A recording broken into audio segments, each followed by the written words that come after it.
Hello everyone, what's up? Welcome to the Royal Family official channel. I hope you already having a great day.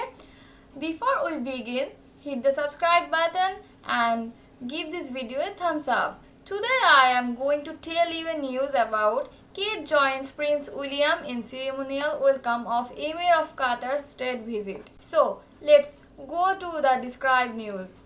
The Prince of Wales joined the royals to welcome the Emir of Qatar today as she attended her most significant public engagement since starting cancer treatment. Kate and her husband, Prince William, greeted Sheikh Tamim bin Hamad Al Thani and the first wife of his three wives, Sheikh Johar, on behalf of King Charles in London. She then travelled from the Emir's private residence to the ceremonial welcome on horse guards parade. The women travelled in one chauffeur-driven car while the men travelled in another, and the waiting king warmly greeted his guests on dais. The princess wore a coat by Sarah Burton for Alexander McQueen and a hat by Shah Millinery with a pearl necklace that belonged to the late Queen Elizabeth. Kate is carrying out even more royal duties than previously planned at today's state visit in London, and what is being seen as positive sign for royal circles. After the ceremonial welcome, Kate travelled to Buckingham Palace to join the royal party for a private lunch, staying to view a display of priceless Qatari artifacts from the royal collection. But she will miss the evening's glittering state bucket. Meanwhile, Queen Camilla has been forced to scale back her involvement due to ill health and travel straight to the palace today, missing the ceremonial welcome. Camilla's car was driven around the quadrangle to the grand entrance, and she smiled as she stepped from the vehicle and made her way into the palace. Around the same time, at Horse Guards Parade, Charles welcomed the Qataris for a ceremony of pomp and pageantry. A guard of honor was informed by the 1st Battalion Welsh Guards stood waiting in two ranks of to be inspected by the Qataris. The king was received at the Royal Pavilion at Sir Kenneth Olisa, His Majesty's Lord Lieutenant of Greater London. The silver stick in waiting Brigadier Mark Berry and the field officer in brigade waiting Colonel Gayston were also present. Looking relaxed, the king spoke to guests on the royal dais, including Prime Minister Sir Keir Starmer, Home Secretary Yvette Cooper, and Foreign Secretary David Lammy. A royal salute and trumpeter played as the procession of the Emir passed through the guard arches of the ancient Horse Guards building.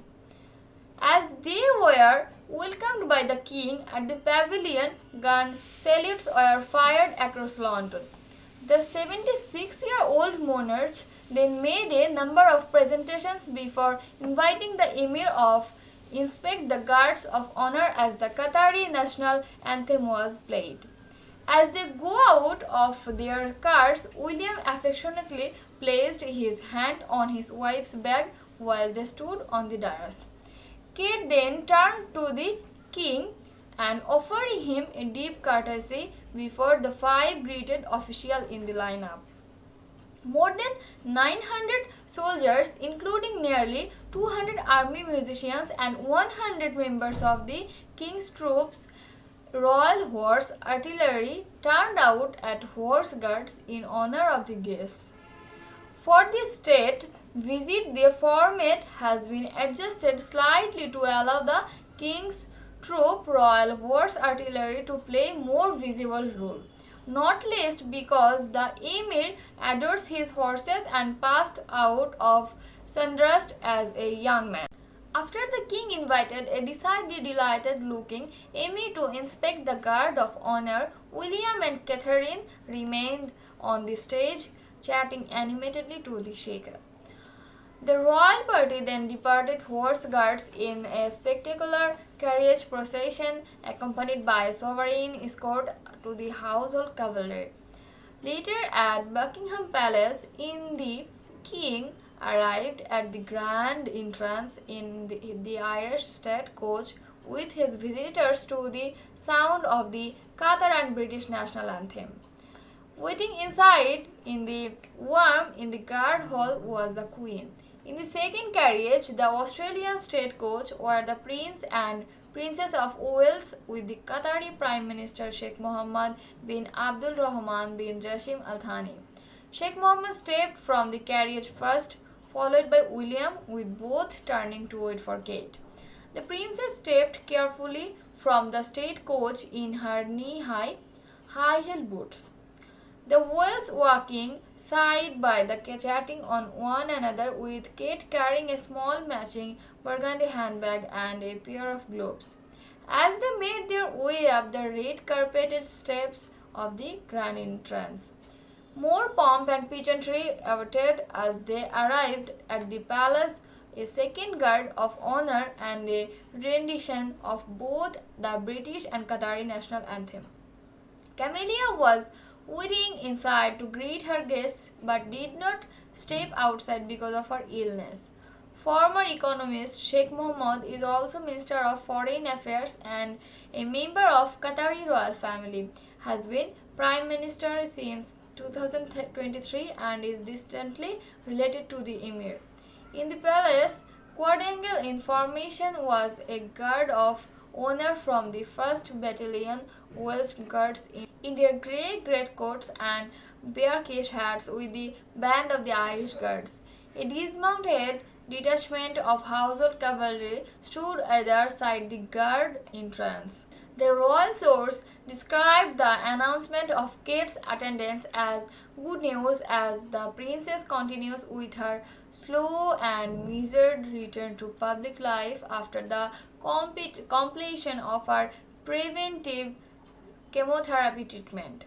The princess announced in March that she had embarked on a course of treatment after doctors found evidence of the disease after major abdominal surgery in January.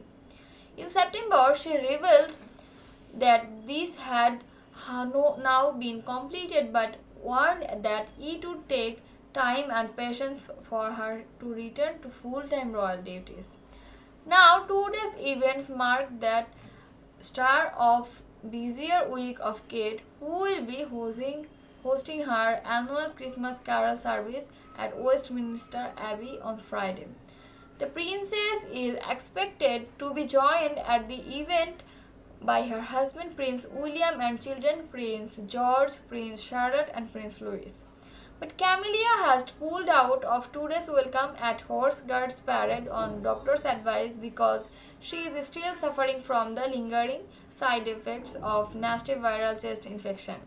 The 77-year-old royal, who fell ill a month ago, is said to be feeling particularly fatigued, but she will attend the lunch at Buckingham Palace and most elements of the state bucket this evening. So, what do you guys think about this update? Let me know in the comment below, and if you like my videos, please press like and subscribe for more.